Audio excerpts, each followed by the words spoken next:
हो जाते हैं, शरीर के अंग आदि किस प्रकार विगलित हो जाते हैं, कैसे वो विगलित हो जाते हैं, ये समस्त महाभाव की दशा है उसमें वर्णन होते जा रहे हैं। इसलिए जगन्नाथपुरी में दो विरह की कथा आता है, एक कृष्ण विरह विदुर राधा और राधा विरह विदुर कृष्ण है। इसलिए जगन्नाथपुरी में जाने की स्वयं कृष्ण अपने प्रेमिक जनों की कथा श्रवण करके व सुन करके कैसे उनके अंग आदि कैसे गलित हो गए, विगलित हो गए।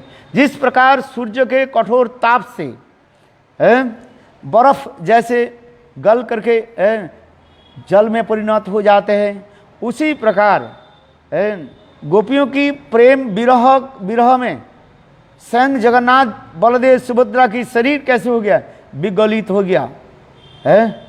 ये भी वर्णन होते जा रहे हैं। इस कथा प्रसंग दो कथाओं के जगन्नाथ जी के, यद्यपि अनेकों कथा है, दो कथाएं जो है विशेष प्रसिद्ध है। एक है, एक समय द्वारिकापुरी में समस्त महिषियाँ, जिसके रुक्मिणी, सत्यभामा, नागनजित्त आदि ये समस्त जो है मुख्य जो है पाटरानियाँ एक दिन मनी मन विचार करने लगे। आज सब लोग एक साथ होकर के विचार करने लगे, ये देखो हम लोग 16,108 हम यहाँ पर है और हमारे प्राण प्रियतम गोविंद एक है। हम सभी चाहते हैं कृष्ण के कैसे सुख हो, कृष्ण सुख के लिए हम सभी जो है सदा सर्वदा तत्पर रहते हैं। All you are busy how to give love and affection of our beloved Govind. Govind के सुख देने के लिए ये लोग ना जाने कितने प्रकार भोजन से लेकर के, शयन से लेकर के, उनके साथ सब प्रकार के हाव भाव आदि प्रकाश करने के लिए व्यस्त रहते हैं। जिससे श्रीमद् भागवत में प्रथम स्कंद में सुत गोस्वामी पाद सोनुकादि ऋषि के निकट भी वो समस्त महिषियों की भाव माधुर्य के व्यक्त किया। जिससे एक श्लोक आ रहे हैं श्रीमद् भागवत है, उद्दाम भाव पेशुना मलबुल गुहास विड़ावलोकनम। उद्दाम भाव, देखो द्वारिकापुरी में जो महिषियाँ जो है वो किसी प्रकार से गोपियों से कम नहीं थी है। उनके उद्दाम भाव पिसुन, उनके आँखों के चाहनी, बोलने के शैली है और उनके कटाक्षपथ है, सबके हृदय को लुभाने वाली थी। यहाँ तक भी कामदेव भी एक बार द्वारका में पहुँच गई, किंतु वो समस्त महिषियों के कृपा, उस महिषियों की कटाक्ष हास्य आदि देख करके स्वयं कामदेव भी वहीं पर मूर्छित हो गए थे। किंतु देखो वही द्वारिकापुरी में कृष्ण के चिदबन जो है वो समस्त महिषियाँ हरण कर नहीं पाए है। तो इससे गोपियाँ क्या करती थी ना, गोपियाँ केवल चुटकी बजाते ही केवल उनकी जो है आंखों की भ्रुभंगी के द्वारा ही कृष्ण के क्या कर देते थे, मूर्छित विमूर्छित तत्सव कृष्ण के मूर्छित कर देते थे। अर्थात द्वारका के महिषी अपेक्षा वृंदावन की राधा आदि गोपियों की भावों की उत्कर्षता यहाँ पर दिखाया गया है। जत्किंचित, जिससे कहा जाता है अधिकल सेवा निधि बन गए, जत्किंचित जत, जिसमें कृष्ण जो है अपराधी के भांति राधा आदि गोपियों के कुंज के द्वार पर आकर के कान पकड़ करके उठन बैठन होता है, उठ बैठते रहते हैं। जस्सा कदापि वसलंचन खलनति धन्नाति धन्न पवनेन कितार्थमानि जगेन्द्र दुर्गम अति गति मधुसूदनोपि तस्सास्तु नमो विषभानुभिवो दिशो ओपि। बोले जिस दिशा में श्रीमती राधिका विराजमान है उस दिशा को मैं बार बार प्रणाम करता हूँ। ब्रह्मा आदि बड़े बड़े देवता लोग यह भाव को प्राप्त नहीं करते हैं। जत किंकृसु बहुसो खोलु काकु वाणी नित्यं परस पुरुष शिखंड मौले जस्सा कदार सनिधे विषभानुजाया तत्कलिकुंजे भवनांगन मार्जनी सम। हमारे प्रबोधानंद सरस्वती पाद वर्णन करते हैं। ये जिस कुंज में कृष्ण आकर के अर्थात श्रीमती राधा के मान मनाने के लिए अपने मोर मुकुट बंसी और दे देते हैं, तथापि राधा के मान भंजन नहीं होता है, न मान प्रशमित नहीं होते, मान भंग नहीं होता है। और तब उस समय जयदेव गोसाई पाद क्या लिखते हैं, स्मरगर लखंडनम मम शीरसि मन्ननम देही तब पद पल्लव मुदारम।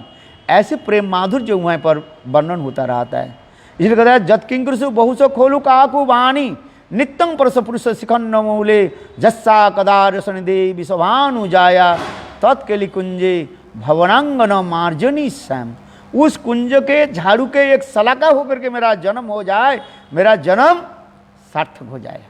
ऐसे हमारे प्रबोधानंद सरस्वती पाद राधा रस सुधा निधि में सुंदर सुंदर श्लोकों के द्वारा वर्णन करते हैं। ब्रह्मा आदि बड़े बड़े देवता लोग भी जिस भावों की प्राप्ति तो बहुत दूर की बात है, उनकी ये कथा श्रवण की भी दुर्लभ हो जाता है।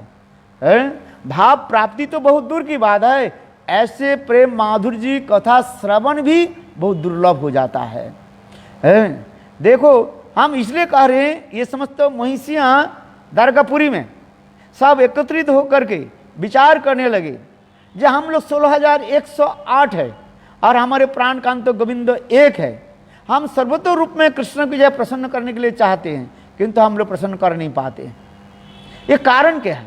कारण क्या है ये हम समझ नहीं पा रहे। और देखो कृष्ण क्या करते हैं, भोजन में शयन में वह समस्त ब्रजवासियों के नाम लेकर के छोटे बालक के भांति how how how how how करके रोता है। जैसे छोटा बालक जैसे रोते हैं, ठीक उसी प्रकार कृष्ण हा नंद महाराज, हा माँ जसोदा, हा सुबल श्रीराम, हे राधे, हे ललिते, हे विशेखे, ऐसे नाम लेकर के रोता रहता है। यह तो भी सत्यभामा कहने लगे, बोले सपने की बात छोड़ दीजिए, कभी कभी कृष्ण जागृत अवस्था में जगे हुए सत्यभामा के कपड़े पकड़ करके खींच करके कहते हैं, हे राधे मैं आ रहा हूँ, तुम मेरे लिए मत तड़पो, मैं आ रहा हूँ, तुम क्यों नहीं भोजन क्यों नहीं करते हो, देखो तुम्हारे दर्शन के लिए मैं ही आ ही गया मानो है, देखो आँख खोल करके देखो। सत्यभामा इसी प्रकार कहने लगे, ये वो राधा ललिता विशेख है, वो समस्त गोपियाँ है कौन जिनकी प्रेम माधुर्य ऐसे उन्नत है। इसलिए समस्त महिषिया ने कहा कि बलदेव प्रभु के माता रोहिणी देवी के निकट कहने लगे, हे माँ रोहिणी देवी आप तो ब्रज में रही, आप ब्रज की इस समस्त गोपियों की कथा, ब्रजवासियों के भाव माधुर्य कथा हम लोग के श्रवण कराइए, क्योंकि शास्त्र में कहा गया कृष्ण के ऐसे मधुर लीला कथा को कौन सुनना नहीं चाहते हैं। निवृत्त तरसई उपगीयमानात् भवो सदा स्तोत्र मनोभिरामा कौत्तम श्लोक गुणानुवादात् पुमान विरजेत बिना पशुघ्नात्। बड़े भगवान की ऐसे मधुर से मधुरतम लीला कथा कौन सुनना नहीं चाहते हैं? एक व्यक्ति सुनना नहीं चाहते हैं, वो कौन? पशुघ्नात्, पशु के हनन करने वाले अत्यंत निष्ठुर वैद शिकारी जो पशु वध करता रहता है। क्योंकि पशु के वध करते करते बुचर पशु के वध करते करते उनके हृदय इतने कठोर हो गए, इसलिए उनकी हृदय में ऐसे प्रेम माधुर्य की कथा सुनने में रुचि नहीं होता है।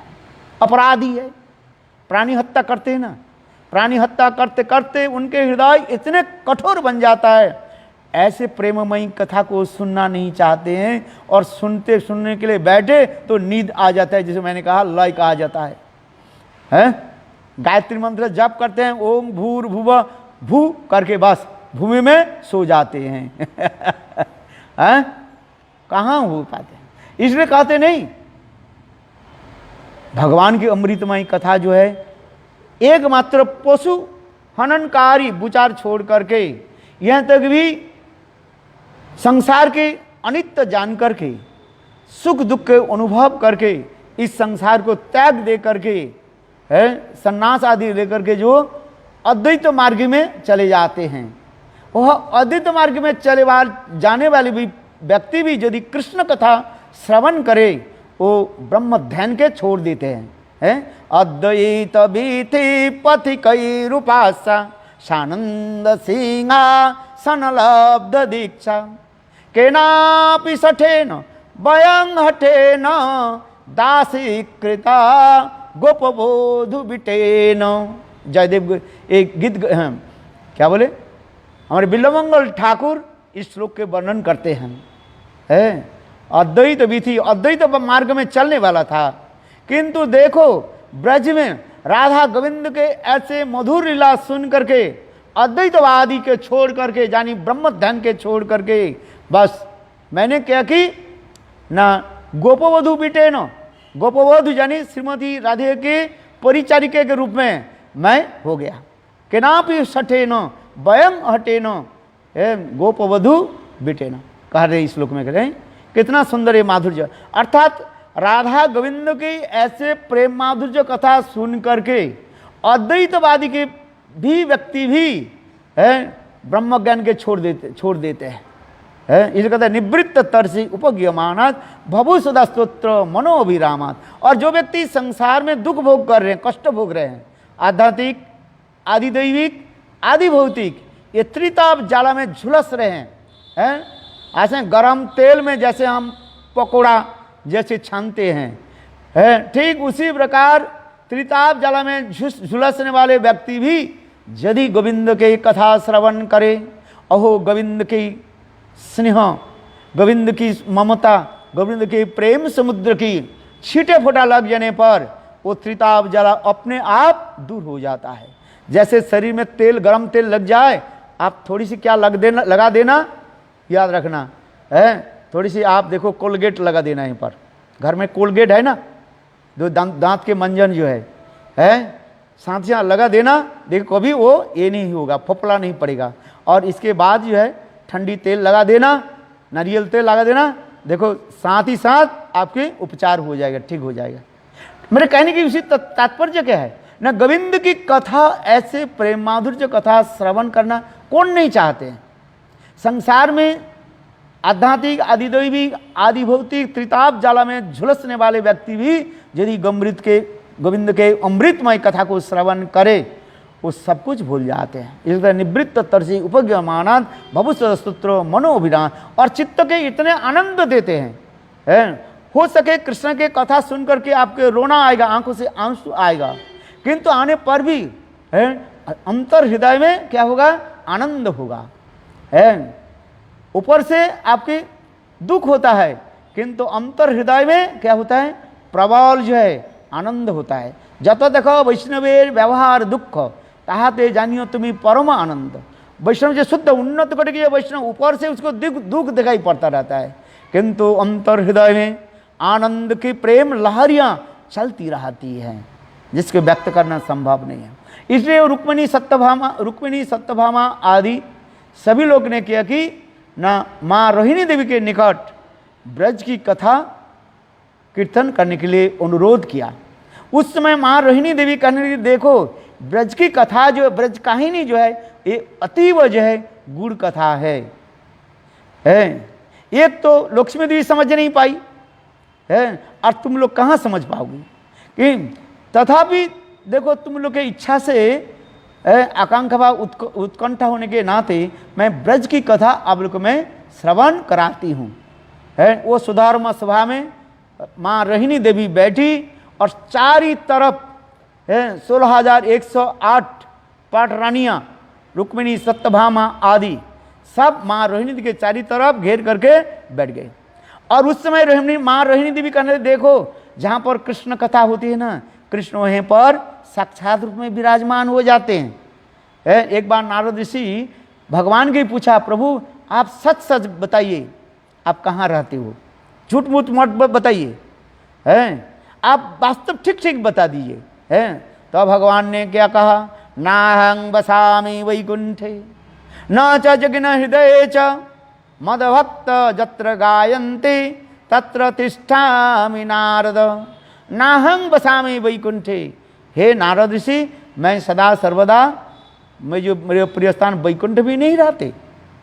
न च योगिन हृदय च, जो योगी लोग कठोर योग आदि के द्वारा तपस्या आदि करते रहते हैं, उनके हृदय में भी मैं सदा सर्वदा नहीं रहते। तब कहाँ रहते हो?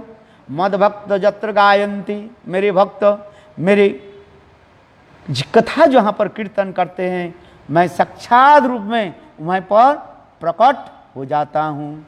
इसलिए रोहिणी देवी, महारोहिणी देवी कहने लगी, ये देखो हम यहाँ पर ब्रज की कथा यदि कीर्तन करें तो साक्षात कृष्ण बलराम यहाँ पर प्रकट हो जाएंगे, और कृष्ण बलराम आ जाए उनके सामने, वह समस्त ब्रज की विशेष करके राधा आदि गोपियों की जो अनेकों सुंदर जो संलाप आदि जो है वो कैसे वर्णन करें, संभव नहीं होगा।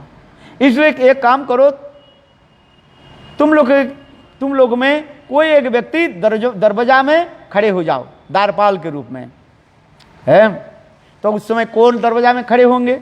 भाई कृष्ण कथा तो अब सब सुनना चाहते हैं, ऐसे कोई व्यक्ति है जो कृष्ण कथा सुनना नहीं चाहते हैं? है? सभी चाहते हैं जो विशेष करके ब्रज कथा में आनंद है कि नहीं है? तब कथामृतम तप्त जीवनम कवि विरीडितम कालमसाहपहम श्रवण मंगलम श्रीमदाततम भुवि गृह्णन्ति ते भूरिदा जना।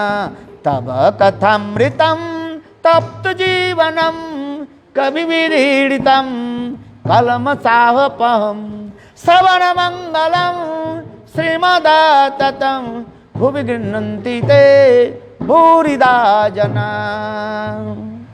कृष्ण कथा कितने मधुर है अहो भाग्य। कृष्ण कथा में रुचि और कृष्ण नाम में रुचि है, इसलिए कहते हैं भगवान की कथा अमृत है। तब कथा अमृतम तप्त जीवनम, जिस संसार में दुखी है वो भी कृष्ण कथा के सुनते ही सब दुख भूल जाते हैं। कभी ऋणितम, ब्रह्मा आदि बड़े बड़े देवता लोग उसे पुनः पुनः गायन करते रहते हैं। नारद आदि भक्त लोग बिना यंत्र के साथ क्या करते हैं? वो कथा को कीर्तन करते हैं। नारद मुनि बाजाए बिना राधिका रमणी, नाम अमनि उदित है भगत गीत समे। है कितने सुंदर मधुर कथा है कृष्ण कथा। इसलिए अभी हमें कथा प्रसंग में आ जाइए। रुक्मिणी देवी कहने लगी, हाँ माँ रोहिणी देवी कहने लगी, बलराम के माताजी रोहिणी देवी कहने लगी, ये देखो हम कृष्ण कथा वर्णन करें तो तुम लोग सब तो सुनोगे, किंतु द्वार में कौन खड़े हो जाएंगे? उस समय देखो बहन सुभद्रा देवी, कृष्ण के बहन सुभद्रा देवी है, कृष्ण के बहुत प्यारी बहन है ये, है जिसके साथ संग कृष्ण अर्जुन के साथ विवाह कराया है। सुभद्रा देवी कहने लगी, जे हे भाभी, इनको भाभी लगते हैं ना, है ये मैं ही जो है खड़ी हो जाती हूँ। देखो सुभद्रा देवी ने क्या की, ना द्वार पर बैठ गई और एक तो है और दोनों हाथ को ऐसे कर रखा जाए कृष्ण बलराम कप ना आ जाए क्या पता है, इसलिए द्वार की दरवाजा की बीच में बैठी गई और दोनों हाथ को जो है दीवार पर रख करके कथा सुनने लगी। है देखो अत्यंत उत्कंठा होकर के सुन लगे। और उसी सभा में माँ रोहिणी देवी है कृष्ण के बचपन से लेकर के अर्थात बाल लीला है, सख लीला और माधुर्य लीला आदि वर्णन करने लगे। देखो कृष्ण के ऐसे सुंदर लीला आदि कथा सुन करके सभी लोग स्तब्धीभूत हो गए, कंप्लीट पिंट ऑफ साइलेंट हो गया है। एक गुरुदेव कहते थे, देखो उस सभा में एक कोई छोटा सा अल्पिन समझते हो है, यदि नीचे गिरा दिया जाए जैसे शब्दों की भी किसी के भी सुनाई नहीं पड़ता है, ठीक उसी प्रकार उस सभा सभी लोग निस्तब्ध होकर के है और सबकी चित्त मन केवल माँ रोहिणी देवी के मुखारविंद भी मानो लगे रहे, अर्थात कृष्ण के एक एक कथा को जो है श्रवण करने के लिए है। देखो सभी जो है तन्मय होकर के वो कृष्ण के सुंदर लीलाचरित कथा, बाल लीलाचरित कथा है वर्णन करने लगे। और इसके पश्चात कृष्ण के सख लीला कथा है, इत्थं सतां ब्रह्म सुखानुवुत्तम दस्संगतानां परदैवतेन मायाश्रितानां नरदारकेन सार्धं व्रजहो कृतपूर्ण पुंजा। श्रीमद् भागवत में वर्णन है, कृष्ण सखाओं के साथ जब गोचारण करने के लिए जाते हैं है, और गोचारण करते करते कृष्ण के साथ कैसे सख भाव में कैसे मिलते हैं, कृष्ण के गला बैठन देते हैं, कृष्ण के जो है अपने उच्छिष्ट भोजन कराते हैं और कृष्ण के उच्छिष्ट भोजन ग्रहण करते हैं। उनके कृष्ण के पीठ पर चढ़ जाते हैं, कांध पर चढ़ जाते हैं, एरे आरे सारे साले ऐसे करके ना जी ने कैसे गाली गलाज भी करते रहते हैं। ब्रह्मा आदि बड़े देवता के लिए तो ये कभी संभव नहीं है। इसलिए कहते हैं इत्थं सतां ब्रह्म सुखानुवुत्तं दस्संगतानां परदैवतेन मायाश्रितानां नरदार केन सार्धं वृजुकृत पुण्य पुंजा। ऐसे सख भाव की कथा तो रोहिणी देवी वर्णन किया। और इसके पश्चात रोहिणी देवी कृष्ण के सुंदर है वह कैसर लीला की वर्णन करते जा रहे हैं। कैसर समझ यूथफुल फर्स्ट टाइम्स, कैसर लीला के जब वर्णन करते जा रहे थे, उस कैसर में कृष्ण कैसे गोपियों के साथ प्रेम विहार आदि करते हैं। जिस प्रकार स्वाभाविक रूप में एक युवक युवती के ऊपर आकर्षित हो जाते हैं, जैसे चैतन्य महाप्रभु स्वयं मुखारविंद से इस श्लोक के जो है उच्चारण किया। महाप्रभु के उच्चारित श्लोक है क्या, युवती नांग जथा जुनु युवती जुनंची युवती जथा मनो अभिरोध में मनो में तया। जिस प्रकार स्वाभाविक रूप में एक युवक एक युवती के प्रति धावित हो जाता है, और अथवा एक युवती इस सुंदर युवक के प्रति जैसे धावित हो जाता है स्वाभाविक रूप में है, ठीक उसी प्रकार कृष्ण और गोपियों की प्रेम विहार मानो बिल्कुल नरवत्तु लीला कोई बल लोकवत्तु लीला कोई बलम मनुष्य के भांति लीला आदि हो रहे हैं। कृष्ण के ये जो लीला जो मैं जो कह रहा था यौवन लीला जो है कैशोर लीला कैशोर की पार करके जो युवक बन जाते हैं उस समय की जो है लीला जो है उस समय व्यक्त यौवन कहा जाता है। यौवन व्यक्त यौवन ये समस्त शब्द व्यवहार हुआ है। उसमें यूथफुल पास्ट टाइम्स किस प्रकार कृष्ण गोपियों के साथ प्रेम विहार आदि करते हैं। माँ रोहिणी देवी ये समस्त कथा भी वर्णन करने लगे। जैसे थोड़ा सा झांकी दो एक शब्द में बता देता हूँ। कृष्ण किस प्रकार राधा आदि गोपियों के साथ कुंज में कैसे मिलित होते थे। उसमें तो सब प्रकार की गोपियाँ रहती थी, सपक्ष विपक्ष तर्स पक्ष सुद पक्ष। विपक्ष के जैसे चंद्रावली भद्रा और ये समस्त गोपियाँ हैं। सपक्ष में राधा ललिता विशाखा आदि और तटस्थ आदि पक्ष में भी है। सुद पक्ष में श्यामला आदि कहा गया। ये समस्त गोपियाँ तो विराजमान है, किंतु कृष्ण एकमात्र राधा जी के कुंज के साथ कुंज में मिलना चाहते हैं। किंतु कृष्ण कैसे राधा आदि गोपियों के सपक्ष के कुंज में कैसे मिले, इसलिए कृष्ण सांकेतिक शब्दों के द्वारा बताते थे। जैसे एक शब्द बताता हूँ। ये कृष्ण उस गोपी समाज में क्या करते थे, बार बार अपने केस सुंदर जो घुंघराले वाले जो केस जो है बार बार ऐसे संभालने लगे। तो गोपियाँ समझ जाती है कृष्ण आज हमारे साथ कहाँ मिलेंगे, बोलो केशव कुंज में। केस है ना, एक केस शब्द के द्वारा गोपियाँ समझ जाती है कृष्ण हमारे साथ कौन सा कुंज में मिलेंगे, केशव कुंज है, केशव कुंज है। अथवा कभी कभी कृष्ण सुंदर हरी हरी पत्ता आदि लेकर के बार बार ऐसे हिलाने लगे।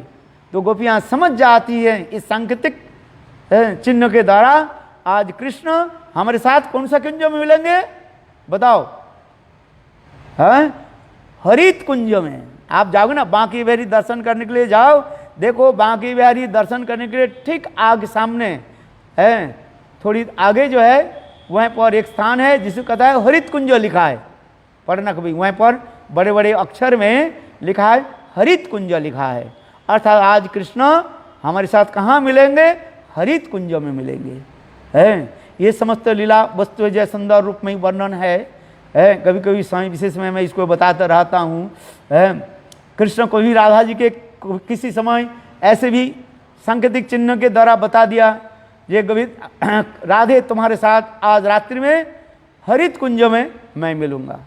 किंतु ये कथा जो है चंद्रावली के सखी के किसी प्रकार कान में पड़ जाता है। भाई स्त्रियों के नहीं पेट में कुछ हजम नहीं होता है, हैं? इनके कुछ भी बोल देना, एक के बोल दो, देख ये सबसे बड़े गोपनीय कथा है, किसी के बोलना मत। और साथ ही साथ वो देखो टेलीफोन उठा करके अपने सहेली के कहेगी, देखो ये कथा जो है बहुत गोपनीय कथा है, किसी के बोलना नहीं। फिर वो दूसरी के जब टेलीफोन उठा करके कह देगी, ये देखो ये बहुत गोपनीय कथा, किसको बोलनी। देखो देखते देखते पूरा सभी जितने जो है सबके ही पता चल जाता है।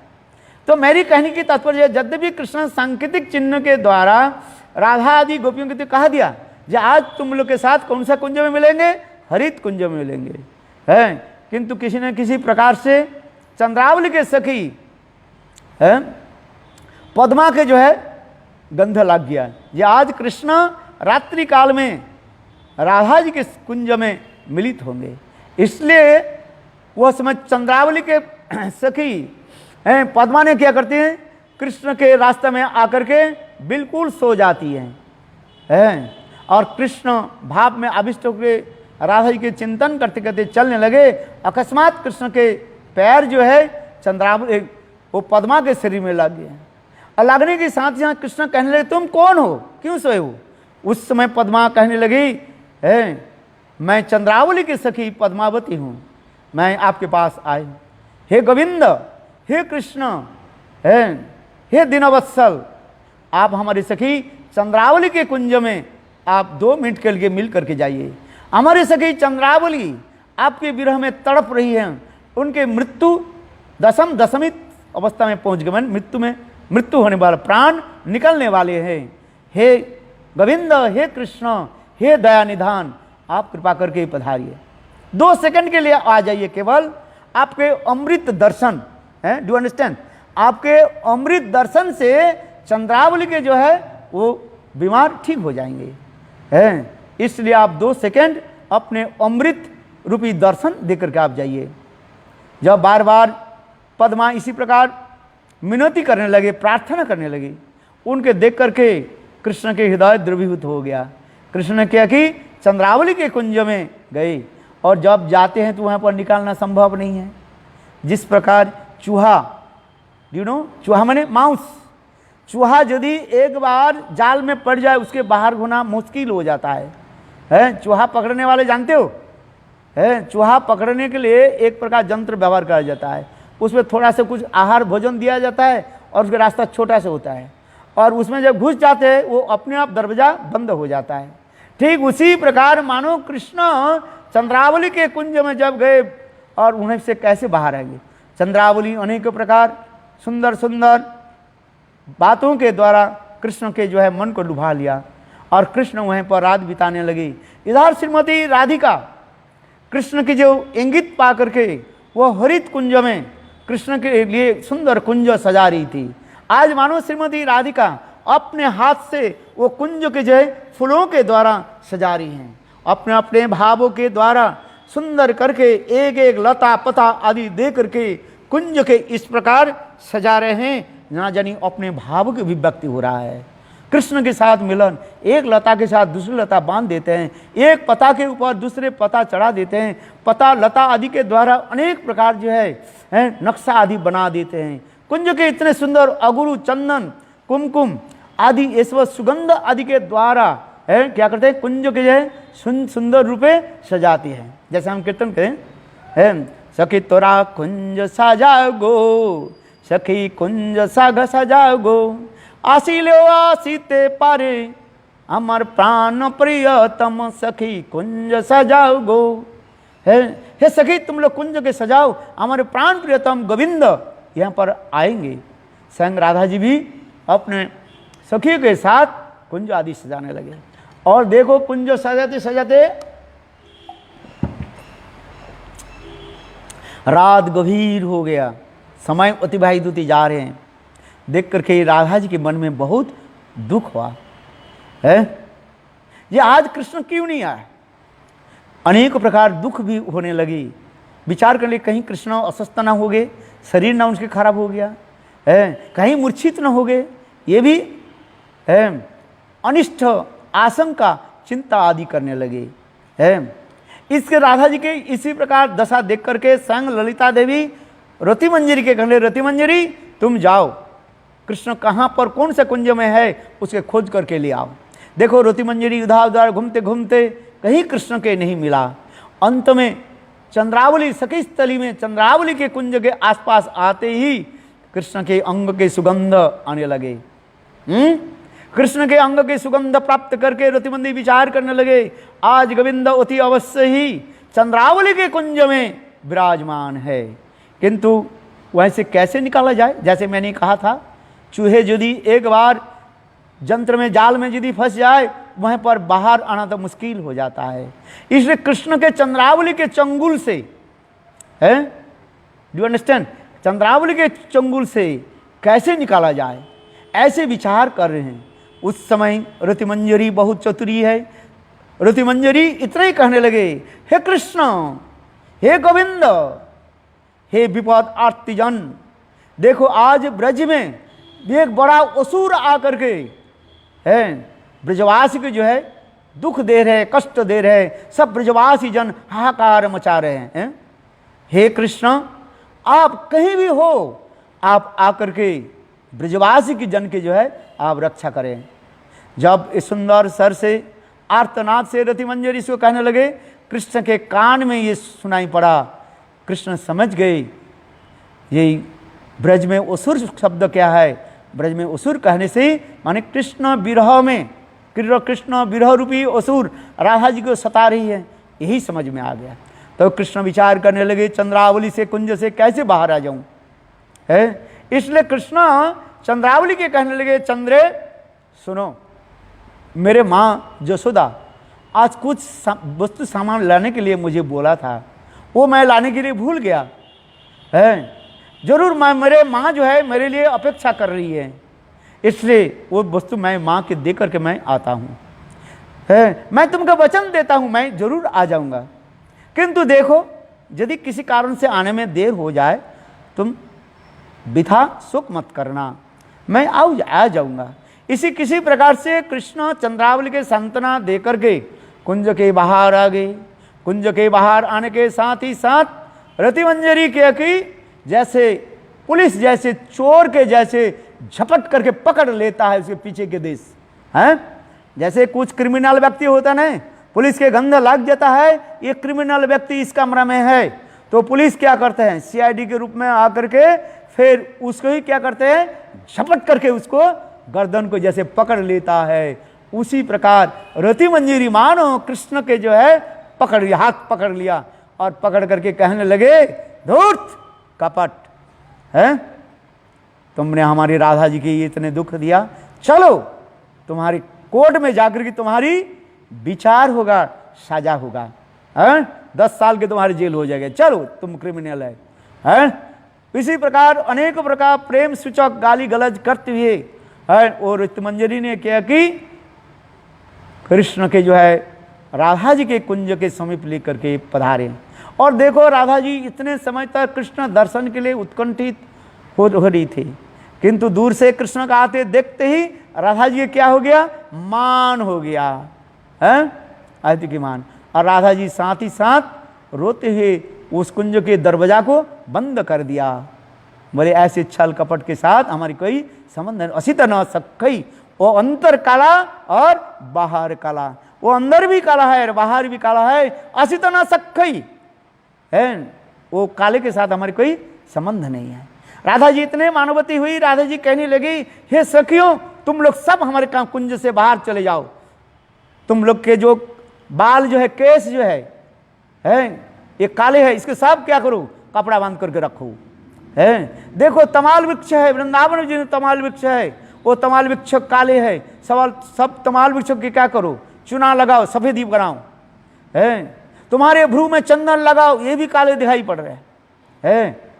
हम कोई काले वस्तु के देखना ही नहीं चाहती हैं, जाओ यहीं से निकाल जाओ सब है। राधा जी ऐसे करके समस्त सखियों के अपने कुंज से बाहर निकाल दी और अपने कुंज में बस रोने लगी है, मान होकर के बस मान गुमान होकर के बैठी रही। और इधर ललिता विशाखा के चरण में आकर के कृष्ण बार बार रोने लगे, अपने सिर झुका करके कहने लगे एक बार राधा जी के तो दर्शन तो कराओ। किंतु ललिता विशाखा आदि कहने लगे देखो हे कृष्ण, आज राधा जी के साथ मिलन तुम्हारे बहुत कठिन है, दूसरे दिन आओ। कृष्ण कहने नहीं, मैं कैसे प्राण धारण करूं है।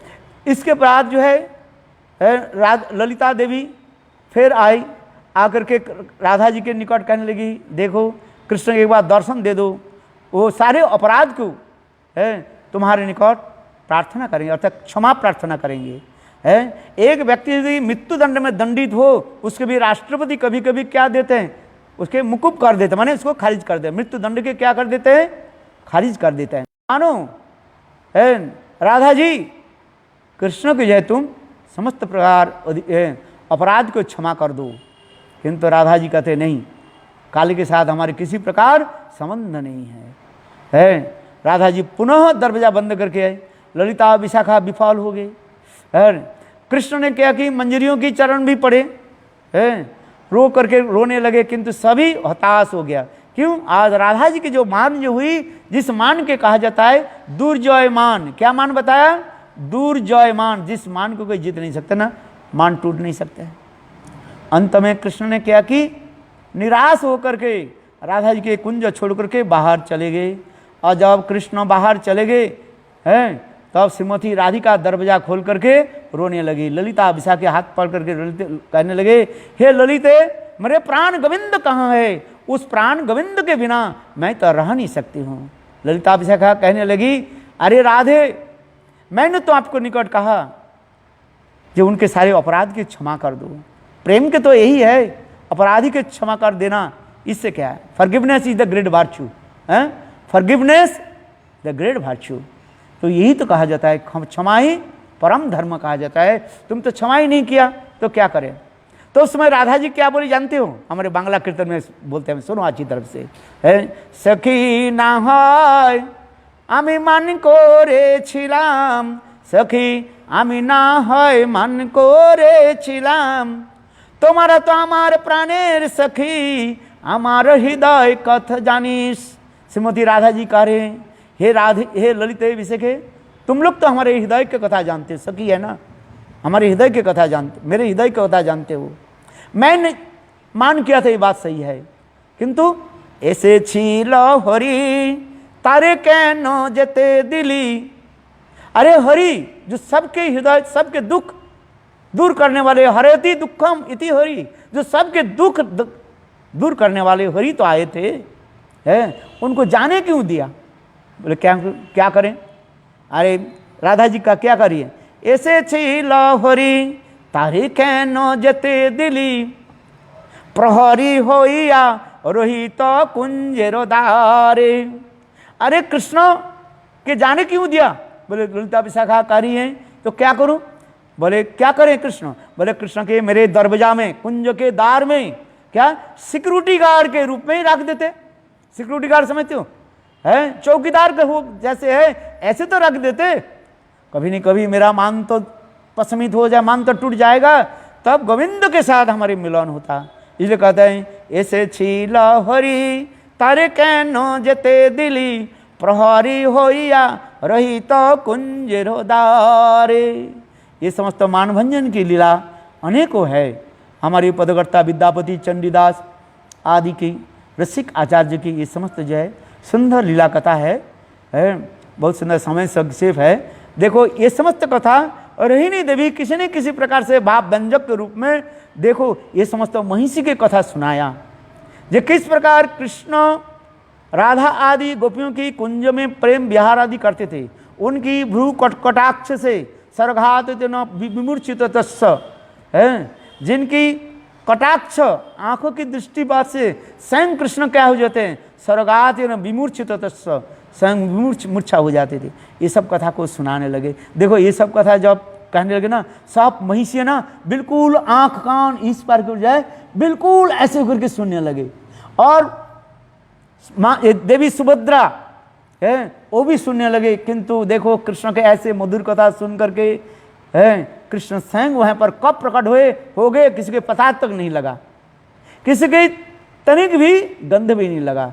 और कृष्ण बलराम आकर के सुभद्रा देवी के बाएं और दाएं तरफ दोनों भाई बैठ गए, कृष्ण और बलराम, और बैठ करके ये समस्त विरह की कथा है, प्रेम माधुर्य की कथा है सुनते ही कृष्ण बलराम के शरीर क्या हो गया, पिघल गए। जिस प्रकार सूर्य के ताप से बर्फ जैसे पिघल जाते हैं, है ठीक उसी प्रकार ये समस्त ब्रज कहानी आदि सुन करके, विशेष करके माधुर्य भाव की कथा सुन करके कृष्ण बलराम की शरीर तो पिघल गए और साथ ही साथ सुभद्रा की भी पिघल गई। तात्पर्य का ये महाभाव की दशा है।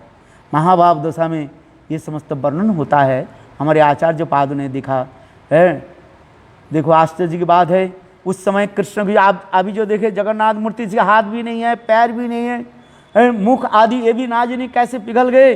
केवल दो चोक आंख जो है चखाना डायलेटेड जिसको कहा जाता है, केवल लंबे बड़े बड़े दो आंख की बात ऐसे आंख में जैसे दिख रहे हैं, ऐसे डायलेटेड में आंख, और ऐसे मूर्ति को महाभाव मूर्ति को देख करके स्वयं नारद ऋषि वहीं पर प्रकट हुए और नारद ऋषि आकर के बहुत स्तव स्तुति आदि करने लगे हैं। जब स्तव स्तुति आदि किया तब भगवान के शरीर पुनः आ गया।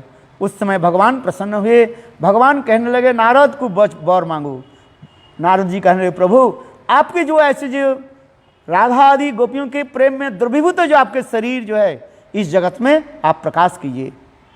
तब भगवान कहने लगे एवं अस्तु, ऐसे ही होगा। और वही जो है जगन्नाथ बलदेव सुभद्रा जी मूर्ति आप जो देख रहे हैं इसको के कहा जाता है महाभाव प्रकाश मूर्ति कहा जाता है। यही जगन्नाथ की विशेष वैशिष्ट दिखा जाता है। ये समस्त कथा जो है गुरुदेव बताते थे। दूसरी कथा तो इंद्रद्युम्न महाराज की कथा कभी समय पर हो आप लोग मैं बताऊंगा, किंतु आज यहाँ तक रहे। वह रोहिणी देवी की सभा में ऐसे ऐसे सुंदर सुंदर कथा चलने लगी और अनेकों कथा है। मैं तो केवल झांकी के रूप में आप लोग के एक जो है कथा सुनाया, जैसे कुंज भंग की लीलादि कथा, कुंज में कैसे कैसे समय लीलादि होता है, ऐसे अनेकों कथा। ता ब्रह्म रात्र, एक नहीं हजारों ब्रह्म की रात्रि तक गोपियाँ जो है कृष्ण के साथ कैसे कैसे प्रेम विहार आदि करते थे, जिस श्रीमद् भागवत में वर्णन है। ब्रह्म रात्र है, रात्र शब्द बहुवचन होता है, एक ब्रह्मा के रात्रि नहीं, अनेकों ब्रह्मा के रात्रि जो है गोपियाँ कृष्ण के साथ अनेक प्रकार रास विहार आदि करते थे। ये समस्त अनेकों महाभावों की कथा हमारे आचार्यपाद वर्णन किया है। यही जगन्नाथ जी की विशेष कृपा है। ऐसे जगन्नाथ जी हम लोग की कृपा भी करें, ऐसे वह महाभाव राधा जी की जो महाभाव की जो प्रकाश मूर्ति चैतन्य महाप्रभु जगन्नाथ देव, जिसको मैंने कहा राधा विरह विरुद्ध कृष्ण और कृष्ण विरह विदुर राधा, ये समस्त भावों के छींटे फूटे है। Just they one sprinkle of divine love Radha and Krishna है हम लोग के ऊपर आ जाए तो हम लोग के जीवन धन्य हो जाएगा। है कथा सुनने के लिए तो इतना तो मिल जाए वो भी धन्य है। जैसे कोई एक व्यक्ति कहा गुरुदेव हम कब रूप सनातन के भांति भजन करेंगे, रूप रघुनाथ के भांति भजन करेंगे, क्योंकि शास्त्र में लिखा रूप रघुनाथ पदे रोहु मोराज प्रार्थना करो सदा नरोत्तमो दास। कोई एक विदेशी भक्त कह रहे थे गुरुदेव के जो है गुरुदेव हम रूप सनातन के भांति व रघुनाथ के भांति कब ऐसे भजन करेंगे। गुरुदेव ने कहा देखो तुम बहुत सौभाग्यवान हो, कम से कम रूप और रघुनाथ के नाम श्रवण कर लिया है। आज समझिए भजन तो बहुत ही दूर की बात है, जन्म जन्मांतर के भजन हो जाएगा, किंतु ऐसी कथा ऐसी उनकी भाव माधुर्य ऐसे विशेष करके जो है ये समस्त लीला कथा है श्रवण कीर्तन भी अतीव देव दुर्लभ है, देवता के लिए भी दुर्लभ माना जाता है। कहाँ संसार के जीव संसार में पड़े रहते हैं, मौल मूत्र पेशाब आदि के द्वारा दूषित होकर के रहते हैं, दुर्गंध वायु में दौड़ते रहते हैं, किंतु राधा गोविंद की वक्षस्थल की कुछ कुमकुमता सुगंध में कहाँ पर वो गोता लगाएंगे। तथापि हम लोग यही प्रार्थना करते रहते हैं गुरु वैष्णव की कृपा हो, जन्म जन्मांतर में जाकर के कभी नहीं कभी ऐसे भावों के छीटे फूटे हम प्राप्त करेंगे, यही आशा लेकर के हम चल रहे हैं। असस्य दस विषभानुजाया तत्कली कुंजे भवनांगन मार्जन। यही एक ही आशा है जे राधा जी की कुंज में एक सलाका होकर के बा उनकी दासी के दासी अनुदासी होकर के भाव माधुर्य हम प्राप्त करें, यही करके हम अपने वक्तव्य के यहाँ पर विराम देते हैं। वंशा कृपा सिंधु वैवच पतितानां पावने भुवो वैष्णवे भो नमः। Thank you for your kindness. आप लोग के अशेष धन्यवाद है। आप लोगों ने अपने अपने महान समूल्यवान समय को जो है मेरे लिए दिया और इस कथा में भाग दिया, इसलिए मैं आप लोग के निकट आभारी हूँ। Thank you for your kindness. आप लोग के कोई प्रश्न हो 2 मिनट बोल दीजिए। अभी 4 बज गया, इधर शाम को 4 बज गया। अभी थोड़ा भी पाठ कीर्तन भी होगा, आगे की जाकर के हम अपने प्रोग्राम भी यहाँ पर करेंगे। यदि आप लोग के मन में कोई प्रश्न हो 2-2 4 मिनट आप कर सकते हैं, और इसके बाद ही हम आप लोग से विदाई लेता हूँ। आपके मन में कोई प्रश्न है?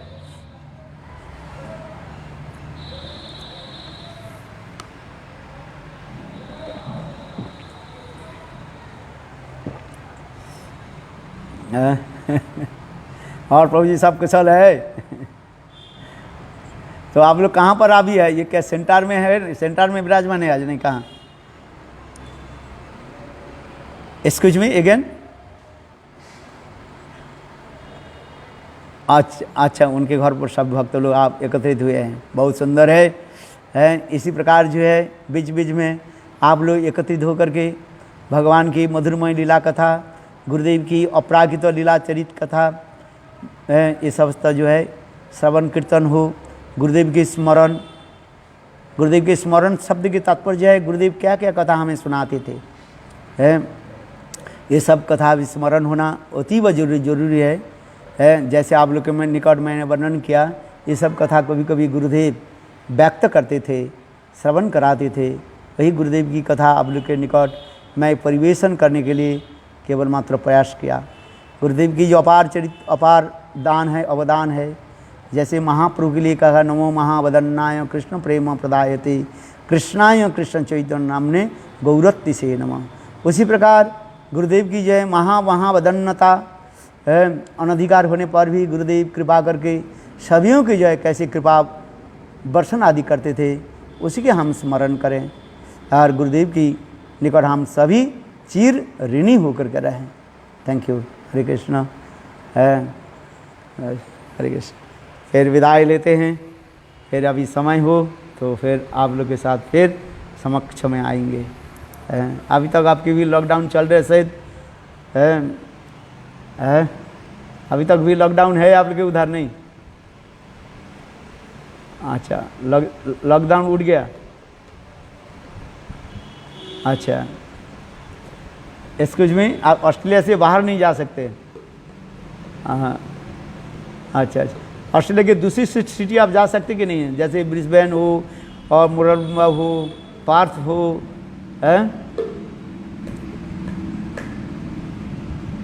Excuse me.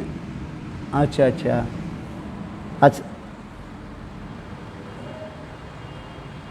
हाँ, अच्छा, और धीरे धीरे